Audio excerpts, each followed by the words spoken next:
My ex-wife left me for her new husband, but years later I became everything they envy, and watched their perfect life fall apart before me.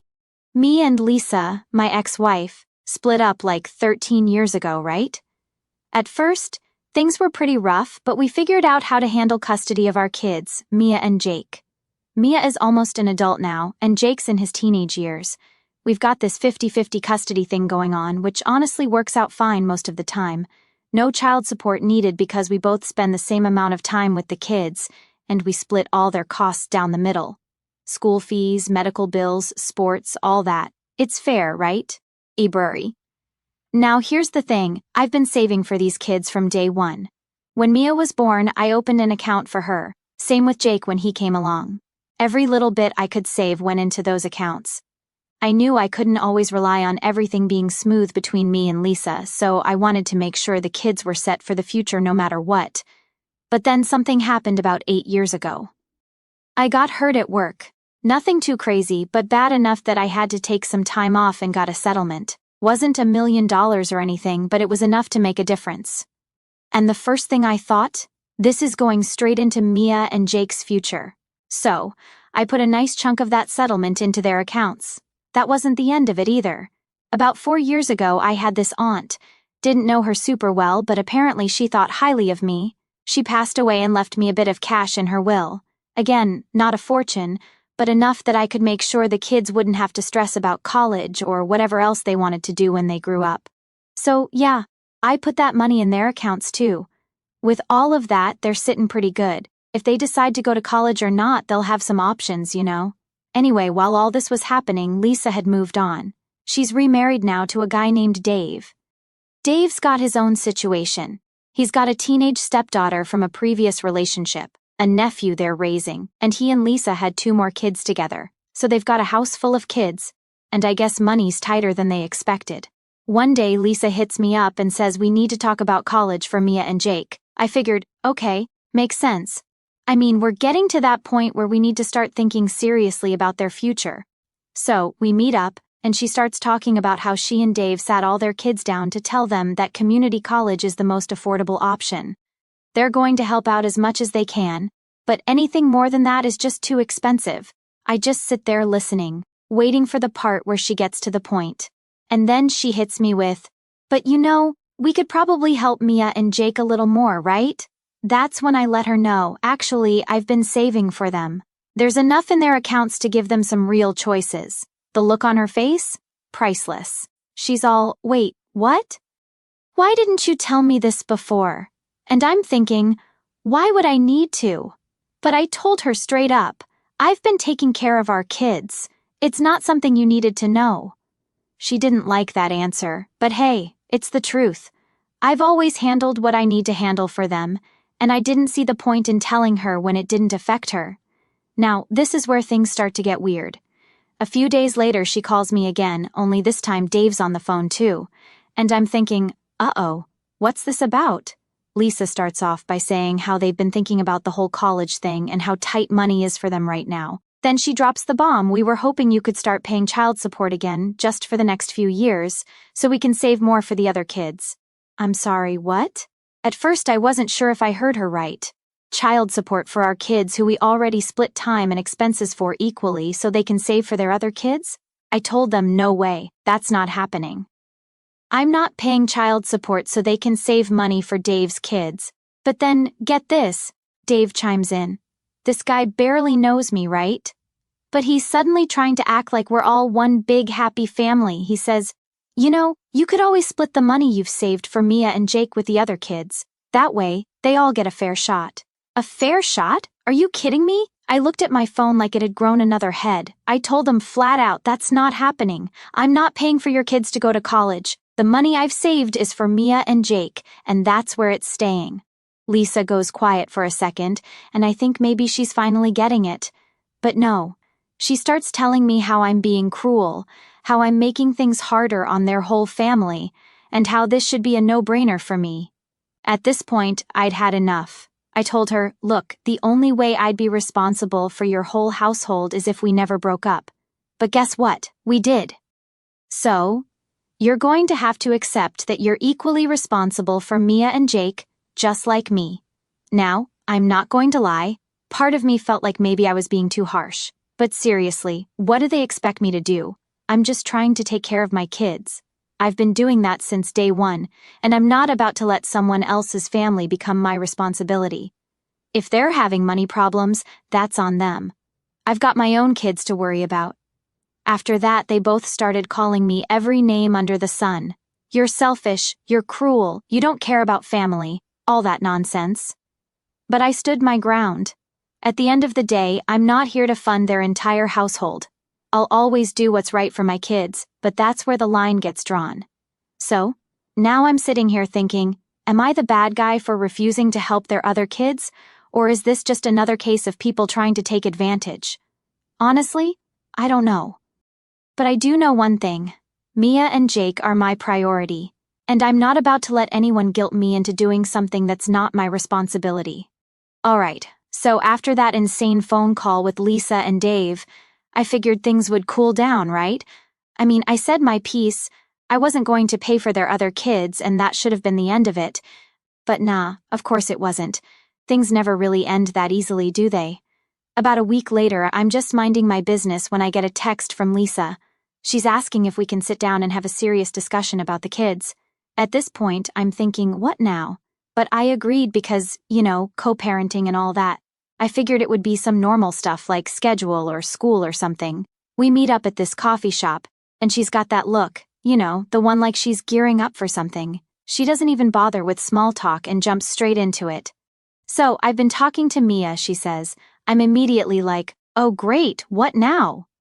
Apparently, Lisa's been trying to guilt-trip our daughter into thinking about her step-siblings' futures. She starts going on about how Mia should consider sharing some of her college money with Dave's kids. I couldn't believe it, she's only 17. I told Lisa, why are you putting that kind of pressure on her? Lisa, acting all innocent, goes, I'm just trying to teach her about family. It's important for her to learn how to share, how to help others. I looked at her like she had 3 heads. Teach her about family? Are you kidding me? This isn't about sharing toys, Lisa. We're talking about her future. You can't just guilt her into giving up her money for kids that aren't even hers. She tries to spin it like I'm the bad guy. You're just making things worse by being so stubborn about this.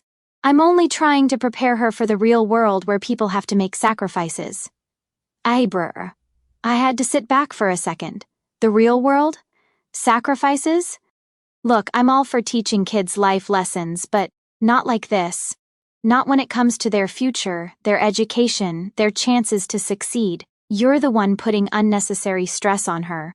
I told Lisa she doesn't need to worry about Dave's kids' college funds. That's not her responsibility and you know it. Lisa starts getting all huffy, saying I'm being unreasonable, that I should see things from her perspective. But here's the thing. Her perspective is entirely selfish.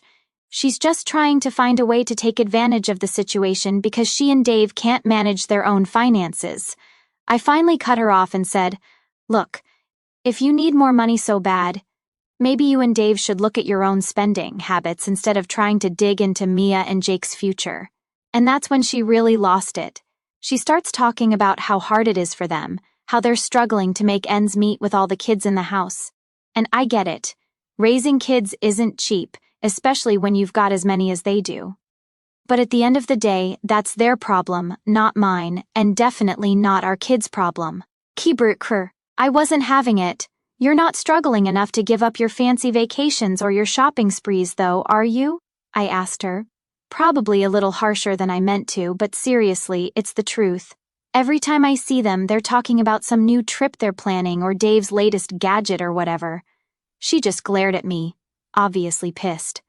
You wouldn't understand, she said, like I'm some kind of alien who's never dealt with a budget before. Yeah, well, Mia and Jake don't need to understand it either, I said. They don't owe you or Dave anything, and if you keep trying to mess with their heads about this, we're going to have a real problem. She stormed out after that, but I didn't care. I knew I'd made my point, or at least I hoped I did. But here's where it gets worse. I figured Lisa would leave it alone after our talk, but of course she didn't. A few days later, Mia comes home looking all stressed out. I ask her what's going on, and she tells me that her mom's been going on and on about how unfair it is that her step-siblings won't get the same college opportunities. Now, Mia's a smart kid. She's not easily swayed, but I could tell it was starting to weigh on her. She says Mom keeps saying that since you saved so much for us, it's only fair that we help out a little. I was fuming, like how could Lisa put this on her? How could she make her own daughter feel bad about having something her step-siblings don't? That's not Mia's fault, and it's definitely not her job to fix it. Ibrahimia, I told her, listen to me. The money I've saved for you is yours and Jake's. That's it. Your mom and Dave are responsible for their own kids. You don't have to feel guilty about it. She nodded, but I could tell it still bothered her. And that just pissed me off even more. How dare Lisa try to manipulate her like that? She's a teenager, for crying out loud. She should be worrying about her future, not about how to fund her step-siblings' college dreams. After that, I made it clear to Mia that if her mom brought it up again, she should just tell her to talk to me. I wasn't about to let Lisa dump her financial problems onto our daughter. But still, I could see the damage was done. Mia is a good kid. Too good sometimes. She's always trying to do the right thing, always trying to make everyone happy, and it kills me that her mom's taking advantage of that. I ended up texting Lisa that night telling her to back off. I wasn't playing nice anymore. I told her, if she keeps pushing this, I'll take the kids full-time if that's what it takes to keep her from messing with their heads. I didn't get a reply, but honestly, I didn't need one. She knows I mean business. And yeah, maybe that was harsh. Maybe it'll cause more tension down the line, but I don't care. I'll do whatever it takes to protect Mia and Jake from getting dragged into their mom's mess. This is about their future, and I'm not letting anyone, not even their own mom, jeopardize that. So yeah, that's where things stand right now. Lisa is still trying to play her little games, but I'm not budging. I've got my kids' backs, and I'm ready for whatever's next. So after all that nonsense with Lisa trying to guilt-trip Mia into sharing her college money, I thought things might finally calm down. But nope, not even close. Turns out that was just the beginning of the chaos. A couple of weeks go by, and I get a call from Jake's school. I'm thinking it's one of those regular check-ins, maybe something about grades or sports, but it's not. The school counselor wants to talk to me because Jake's been acting out. Now, if you know Jake, you know he's a pretty laid-back kid, not one to cause trouble, so I'm immediately concerned. I go in to meet with the counselor, and she tells me that Jake's been getting into arguments with other kids, his grades are slipping, and he's been withdrawn lately. Naturally, my first thought is that something's going on with him and maybe he's not telling me. So I sit him down later that day and ask him what's up. At first, Jake brushes it off, saying it's nothing, just normal school stress. But I know my kid, and I can tell something's eating at him. After a little more pushing, he finally opens up. Dad, it's just... I don't know how to handle it when I'm at Mom's house anymore, he says. Berfer, what do you mean? I ask. Well, it's like every time we're over there, Mom and Dave are always talking about money. About how they don't have enough for all the kids and how it's not fair that me and Mia have everything set. That hit me like a ton of bricks. I knew Lisa was pulling that crap with Mia, but hearing that Jake's been hearing this same junk too, that's a whole other level of messed up. Apparently, whenever Jake's at his mom's, he's constantly overhearing these conversations about how unfair it is that they're struggling with 4 kids and how lucky he and Mia are because of the money I saved for them. And not only that, but Dave's been making little comments around him. Stuff like, must be nice to have a rich dad, or guess you don't need to worry about your future like the rest of us. Are you kidding me? I ask Jake why he didn't tell me sooner, and he just shrugs, saying he didn't want to make a big deal out of it. He's a good kid, you know, doesn't like stirring up trouble, but I could tell it's been weighing on him, and now it's affecting him at school. At that point, I was done with being polite. I called Lisa as soon as Jake went to his room and let her know exactly what I thought about the crap they had been pulling. I told her to knock it off with the guilt tripping, or I'd take it to court if I had to. I was not about to let her and Dave mess with our son's head just because they couldn't handle their own situation. Of course, Lisa tried to defend herself, saying, "We're not trying to guilt trip him, we're just being open about our struggles." I told her flat out, there's a difference between being honest and making a kid feel bad for something that's completely out of his control. Jake's been stressing about stuff he shouldn't even have to think about. She tried to play it off like it wasn't a big deal, but I wasn't having it. I told her this was her last warning. Either stop putting this pressure on the kids, or I'd get the courts involved. It's not ideal, but I'll do whatever it takes to protect my kids. After I hung up, I decided to sit down with Jake again and let him know that none of this was his fault. I told him, look, what's going on at your mom's? That's not on you. It's on her and Dave to figure out their own situation, and you don't need to worry about it. He just nodded, but I could tell he was relieved. Still, I knew this wasn't going to be something that would magically fix itself overnight. The next part of this whole mess came a few days later when Mia, Jake, and I were hanging out. Mia had just gotten home from seeing her mom, and she seemed off. I asked her what was up, and she said, Mom keeps bringing up this idea about sharing the money again. It's like she won't drop it. I could feel the anger bubbling up inside me. Lisa hadn't learned anything from our last conversation, clearly.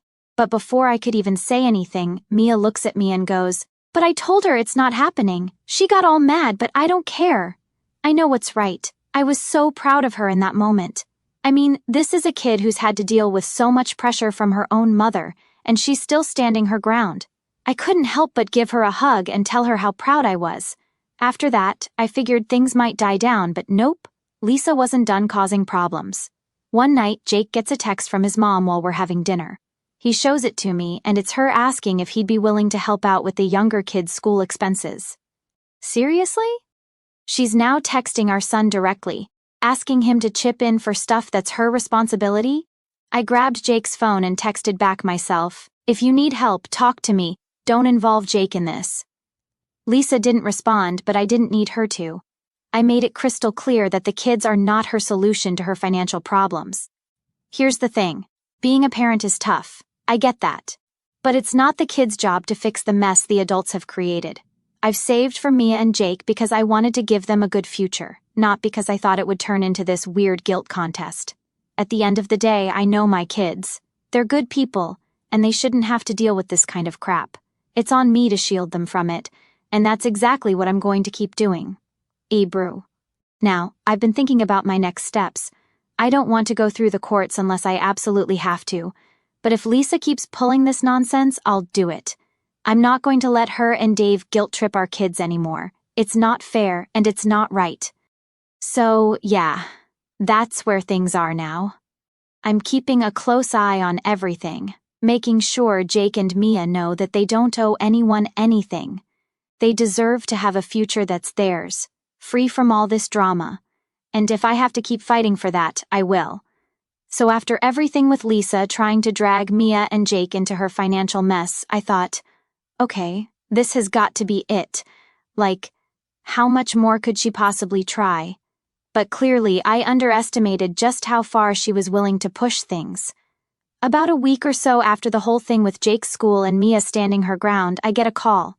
This time, it's from Dave. Yeah, Dave. I was already on edge before I even picked up the phone. Like, what the hell could he possibly want now? He starts off trying to be all casual, which was honestly weird. He's like, Hey man, how's it going? And I'm sitting there thinking, just get to the point, dude. Then he says, Listen, I wanted to talk to you about something.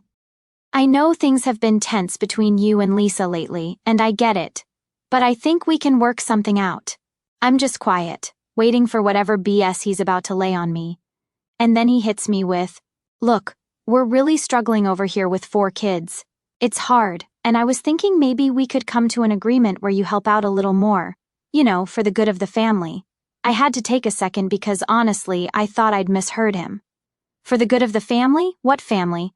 The only family I'm responsible for is Mia and Jake. That's it. I calmly told him, Dave, I've been more than fair. I've saved for my kids' future and I'm doing my part. I'm not about to start paying for your kids. That's on you and Lisa. But then Dave starts getting defensive, talking about how it's all about the kids and how I should think of it like I'm helping out a bigger family unit. At this point, I'm losing my patience, but I keep it together and just say, my responsibility starts and ends with Mia and Jake. That's it. I'm not going to change that because you're having trouble making ends meet. And that's when things start getting ugly. He starts raising his voice, saying how selfish I'm being, how I don't care about the fact that my kids' siblings are struggling. He even tried to throw in some guilt trip about how it's affecting his kids' self-esteem, knowing that Mia and Jake have money for college while they don't. Brr. I wasn't having it. I cut him off and said, "Look, Dave, I don't know how else to say this, but your kids are not my responsibility. I've done everything I need to do for my own kids, and I'm not going to feel guilty because you and Lisa are struggling. That's your issue to figure out, not mine." Dave wasn't happy with that answer, obviously. He starts going off saying how unfair I'm being, how I'm making things harder on their whole family. I hear Lisa in the background trying to calm him down, but he was on a roll now. Finally, I just told him, "If you guys need more help, then maybe you should stop spending so much on things you don't need. I see the vacations. I see the shopping. You can't come to me and ask for money when you're living like that." That's when Dave really lost it. He starts accusing me of being nosy, saying I have no right to judge how they spend their money. And sure, maybe I don't, but when they're coming to me asking me to chip in for their kids, yeah, I think I have every right to point out the obvious. He ended up hanging up on me, which, to be honest, was a relief. I was done with the conversation anyway. But the thing that really pissed me off? The fact that he even thought it was okay to call me and ask for more money in the first place. Like, how many times do I have to say it? My kids are my priority, and that's where my money's going. But here's where it gets even crazier. The next day, I'm at work, and I get a text from Mia. She's like, "Dad, can we talk when you get home? Something happened with Mom." Immediately, I'm worried. Mia doesn't usually send messages like that unless something's seriously bothering her. So, I get home that night, and she's waiting for me in the kitchen. I can tell she's upset, and she starts telling me about this huge argument she had with Lisa. Apparently, Lisa had brought up the whole sharing the college fund thing again. But this time, she wasn't just talking about it. She was demanding it. She told Mia that it was time for her to step up and be a real part of the family by agreeing to split her college money with her step-siblings. Mia, being the strong kid she is, stood her ground again and told her mom that it wasn't happening.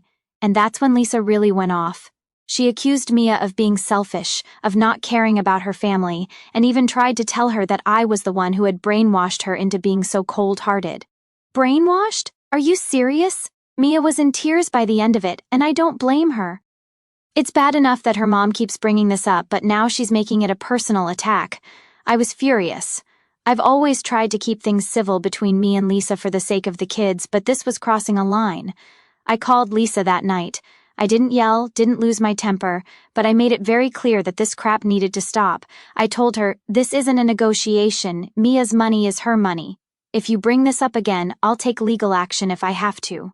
Lisa tried to backtrack, saying she didn't mean to upset Mia, but I wasn't buying it.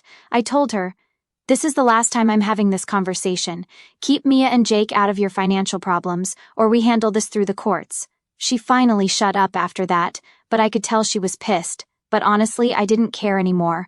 My priority is protecting my kids, and I wasn't going to let her guilt them into feeling responsible for something that isn't their problem. So, yeah, things are tense to say the least, but I'm done playing nice. Lisa and Dave can figure out their own mess. My kids are going to have their futures secured, and that's all that matters to me. So here's where everything really hits the fan. After all the craziness with Lisa trying to guilt-trip Mia and Jake and Dave's ridiculous phone call asking me to help out financially, I thought things had finally settled down. But of course, that was just wishful thinking on my part. A couple of weeks go by, and I get an email. It's from a lawyer. Yeah, you read that right. Lisa hired a lawyer. At first I'm thinking, what the hell is this about? So I open the email, and right there, it's a formal notice that Lisa is filing for child support. She's claiming that our 50-50 arrangement isn't working anymore, and that she's the primary caregiver for the kids, which means I should be paying her child support to help with their expenses. I couldn't believe it. We've had the same 50-50 split for years, and suddenly she's saying it's not working? And the nerve to try to say she's the primary caregiver. I've been there for every school event, every doctor's appointment, every single thing. And now she's going to try to pull this? I called up my lawyer immediately. We go over the whole situation and I explain everything. How we split everything evenly, how the kids are with me half the time, and how I've been saving for their future all along. My lawyer says it sounds like Lisa is just trying to use the system to get more money out of me, which, let's be honest, isn't a shock at this point. But here's where it gets even more messed up. As part of her case, Lisa is claiming that she and Dave are financially struggling because they have to support all their kids, and that I need to help out since Mia and Jake are part of that household. I was floored. She's actually trying to legally argue that I should be responsible for helping her and Dave raise their other kids? I mean, seriously, how do you even get the audacity to make that kind of argument in court? Anyway, my lawyer wasn't having it.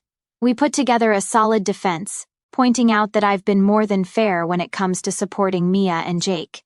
And not only that, but I also submitted records showing how much I've saved for the kids' future, just to prove that I've been doing my part, and then some. We get a court date set, and let me tell you, I was ready for this. I'd had enough of Lisa's games. If she wanted to take this to court, fine, I was prepared. The day of the hearing comes, and I walk into that courtroom with all my paperwork, feeling confident. Lisa and Dave are already there, and I can tell by the look on their faces that they're still convinced they're going to win this. It's almost funny, honestly, because they have no idea what's coming. The hearing starts, and Lisa's lawyer gets up there, talking about how unfair it is that Lisa and Dave are struggling while I'm sitting on all this money. They go on and on about how hard it is for them to support 4 kids, and how the court should order me to pay child support to level the playing field. I'm sitting there just shaking my head. When it's my turn, my lawyer absolutely dismantles their argument. She points out that our custody arrangement has been 50-50 for years and that Lisa's only bringing this up now because she and Dave can't manage their finances. She also drops the bombshell that Lisa and Dave have been trying to get Mia and Jake to share their college money with the other kids, which really got the judge's attention. Then my lawyer lays out all the proof, bank statements showing how I've saved for the kids, the fact that I've been an active and involved parent the whole time, and how Lisa's just trying to squeeze more money out of me for her other kids. The judge listens to all of it, and then turns to Lisa's lawyer.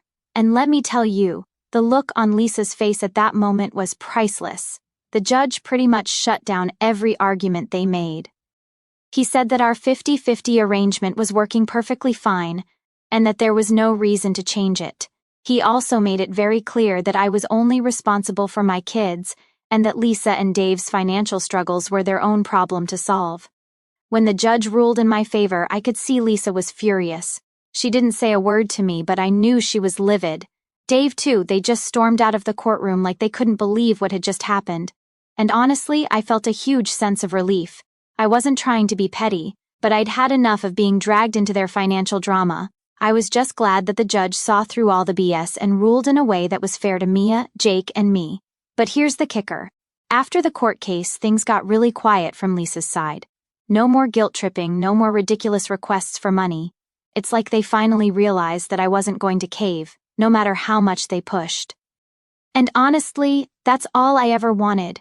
Just for them to back off and let me take care of my kids without all this unnecessary drama.